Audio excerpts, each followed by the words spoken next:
किसी ने कहा कि भाई अमेज़न करो, किसी ने कहा कि डिजिटल मार्केटिंग करो, किसी ने कहा दराज करो, लेकिन आपको सुननी अपनी है, आपको लर्निंग करनी है इसके हवाले से, सारी चीज़ें देखनी है। मेरे पास 3 महीने थे, 3 महीने के अंदर मुझे करना था। जेब था मेरा बिल्कुल खाली, ठीक है। मैंने एक जॉब तलाश की। मैंने ज़िंदगी में कहीं पे भी जॉब की है ना, बहुत बुरा वक्त आया तो जॉब की, वरना मैं अपना ही काम करता था। और उस बुरे वक्त मेरा 3 महीने का होता था। 3 महीने मैंने जॉब की है जगह जगह, 2-4 जगहों पर।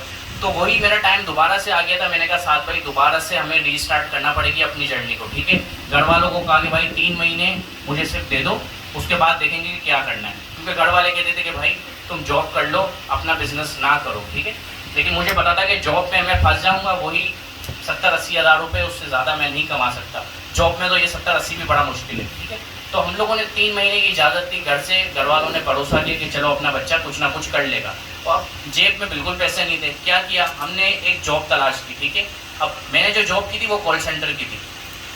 कॉल सेंटर की जॉब हमने वहाँ पर की। गोरों को हम लोग वहाँ पर गोरों से गाड़ियाँ कार होते थे, ठीक है। वो क्या कहते हैं, नाम मुझे याद नहीं आया, कैंपिंग का, उस पर हम लोग काम करते थे और काफ़ी अच्छी सेल्स होती थी हमारी वहाँ पर। तो मुझे पहली जो मेरी सैलरी थी वो थी 20,000 रुपये वहाँ पर कॉल सेंटर में। 3 महीने में मैंने कुछ पैसे जमा किए थे, 60,000 रुपये, जिससे मैंने अपना दराज का बिज़नेस स्टार्ट किया था, ठीक है। तो मैंने कहा कि भाई जॉब ऐसी तलाश करनी है इन 3 महीने में जिसमें मैं अपना खर्चा निकाल लूँ, ठीक है। मैंने अपना खर्चा निकाल लिया और फिर मुझे इन्वेस्टमेंट भी करनी है। नॉर्मली खर्चा मेरा क्या होता था, आने जाने का पेट्रोल ही लगता था सिर्फ जॉब पर, ठीक है। तो 20,000 रुपये पहले महीने सैलरी थी। फिर हमारे ऑफिस में एक नई चीज़ स्टार्ट हुई कि भाई अब आपको कमीशन बेस्ड सैलरी मिलेगी, ठीक है। उस महीने हमारी थोड़ी सी अपग्रेडेशन हो गई, मुझे 25,000 रुपये मिले दूसरे महीने। तीसरे महीने मुझे 30,000 रुपये मुझे सैलरी मिली, क्योंकि मेरा और कमीशन अच्छा हो गया, मेरी लीड्स ज़्यादा अच्छी जनरेट हो रही थी, ठीक है। फिर मुझे उन्होंने चौथे महीने ऑफर कर दी, 7 भाई 60,000 रुपये हम आपको सैलरी देंगे, आप छोड़ दो ई कॉमर्स जो आप कर रहे हो उसको छोड़ दो, अपना टाइम ज़ाया नहीं करो, यहाँ पे आप आओ। 6 घंटे की हमारी जॉब होती थी। मेरे सामने यहाँ पे थे 8,000 रुपये और मेरा जो ई कॉमर्स का बिजनेस था उससे मुझे 10,000 रुपये भी नहीं बचते थे, ठीक है। लेकिन मैंने उसको छोड़ा। मैंने कहा नहीं भाई, लॉन्ग टर्म सोचना है, शॉर्ट टर्म नहीं सोचना। या 60,000 रुपये अभी तो मिल जाएंगे, चलो ज़्यादा से ज़्यादा मैं कितना कमा लूँगा, वही 70-80 हज़ार रुपये की बात आ गई। बात तो वहीं पे आगे आ गई। चलो मुझे टाइम तो मिल गया लेकिन पैसे नहीं बढ़े ना। टाइम मुझे मिल गया, फिर 3 महीने में स्ट्रगल कर रहा हूँ, घर वालों को परेशान कर रहा हूँ, पैसे नहीं दे रहा।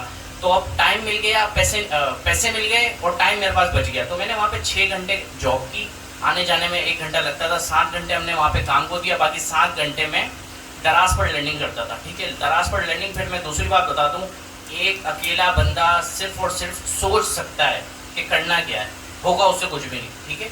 जो मेरा एक्सपीरियंस है उस हवाले से बता रहा हूँ। तो मैंने अपने साथ 2-3 दोस्त अपने ज्वाइन किए। हमने एक पूरा स्पेस बनाया कि भाई यहाँ पर हम लोग अब लर्निंग करेंगे प्रॉपर, ठीक है, एक दूसरे के साथ। क्योंकि 2-3 लोग जब साथ काम कर रहे होते हैं, 2 लोग साथ कर रहे होते हैं, तो दूसरे को आप देखते हो उसकी ग्रोथ हो गई तो आपके तो यार इसकी हो गई, मेरी क्यों नहीं हुई।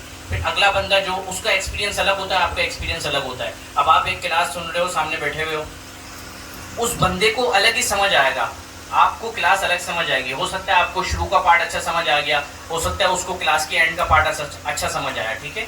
तो मैंने टीम अप किया, मैंने एक अपना पार्टनर बनाया और हम लोगों ने दराज पर स्टार्ट किया बिजनेस। और वो भी तकरीबन बाहर से आया था, पाकिस्तान के बाहर से वो आया था अपनी शॉप वगैरह बंद करके। उसका भी यही मसला था कि टाइम बहुत ज़्यादा कंज्यूम हो रहा था।